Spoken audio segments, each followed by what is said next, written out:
l'Indonésie est une démocratie avec le pouvoir central à Jakarta. Mais depuis 1998, il y a une autonomie des provinces. Cette autonomie des provinces a un grand rôle dans la destruction de la forêt et de la biodiversité en Indonésie, puisqu'on demande aux provinces de s'autofinancer. Et les provinces à Bornéo n'ont pas d'autre choix que de se tourner vers le bois ou vers les plantations. D'où cet impact en fait sur la biodiversité, la destruction de la biodiversité qui s'est accélérée en Indonésie depuis 1998. Le principal danger pour la biodiversité, pour la faune et la flore, c'est avant tout la déforestation. Et donc majoritairement l'Indonésie est couverte de forêts, les animaux sont des animaux forestiers. Et on est en train de perdre cette forêt justement pour l'industrie de l'huile de palme. La quasi-totalité des animaux ou des gros animaux sont en voie d'extinction, voire au bord de l'extinction. On est dans une crise sans précédent en termes de biodiversité en Indonésie. C'est vraiment le moment où il faut agir dans l'urgence pour essayer de sauver ce qui reste. Les animaux sont capturés, surtout les jeunes, pour être vendus comme animaux de compagnie ou jouets vivants. Donc il y a une vraie pression avant tout sur l'habitat et ensuite sur les populations pour ces trafics illégaux.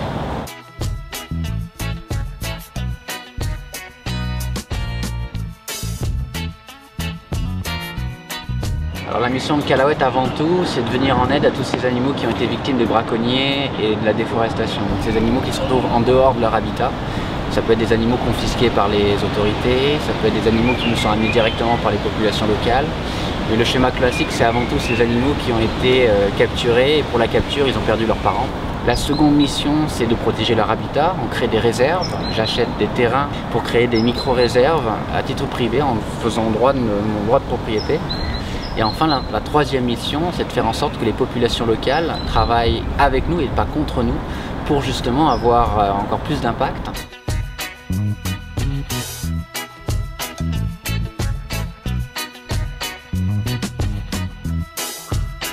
On a souvent été ignoré par les compagnies d'huile de palme parce que Kalawet était tout petit, donc notre rayon d'action ne les gênait pas trop. Et c'est vrai que depuis qu'on est visible sur la télévision indonésienne, donc dans tout le pays, elles ont une attitude où elles veulent nous prouver qu'elles font des choses bien.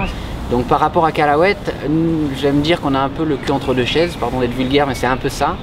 Parce qu'ils nous appellent et ils nous disent voilà, on est en train de déforester, il reste 10 hectares, est-ce que vous pouvez venir chercher les gibbons qui sont à l'intérieur? Évidemment qu'on ne répond pas parce que c'est complètement cautionné leur démarche et ils doivent prendre leurs responsabilités. Moi je ne veux pas servir d'alibi, donc c'est un petit peu compliqué. Et puis à la fois, ils nous disent ah mais non, maintenant il y a l'huile de palme durable. Et l'huile de palme durable au jour d'aujourd'hui, ce n'est pas un outil pour lutter contre la déforestation, l'huile de palme durable. Et ce dont on a besoin, c'est d'outils pour lutter contre la déforestation.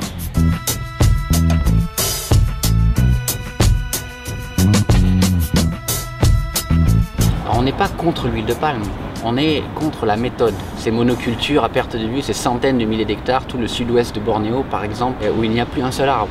Donc l'une des solutions, ce serait de faire des mosaïques, même si on est dans des types de monocultures, parce qu'on n'arrivera pas à faire autre chose malheureusement, mais c'est d'avoir des plantations à dimension humaine, espacées les unes des autres, parce qu'on perd tout. Au jour d'aujourd'hui, en Indonésie, on a besoin d'action, parce qu'on est dans l'urgence. Donc il ne faut pas se poser de questions, il faut agir, sauver, acheter.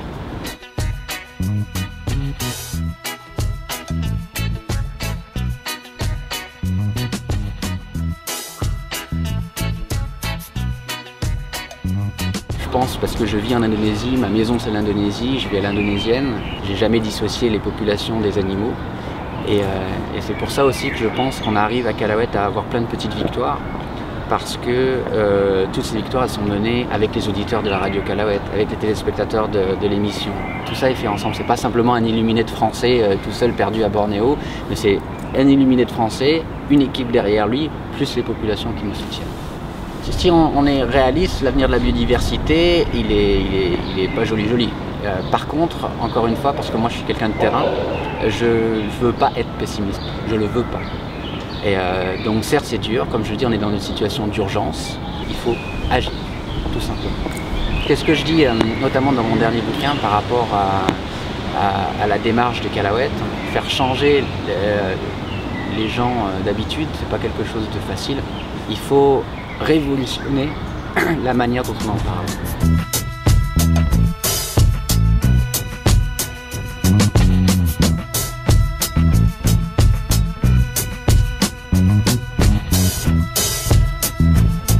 meilleur souvenir, c'est un petit gamin qui s'appelait Gusti, qui avait un gibbon depuis 3-4 ans et qui écoutait la radio et qui m'a appelé en pleurs pour me dire voilà, j'ai un gibbon, je l'aime beaucoup, mais j'ai compris que c'était pas bien pour lui de l'avoir comme animal de compagnie, je veux qu'il retourne dans la nature, mais je suis triste. Et ce petit gamin a fait la démarche, malgré qu'il était très triste, de nous donner le gibbon pour qu'il ait une chance de repartir dans la nature.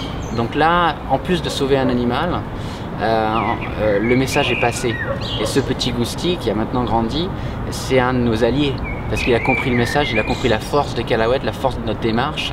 Et c'est tout le succès de Calaouette qui est lié justement à ces prises de conscience.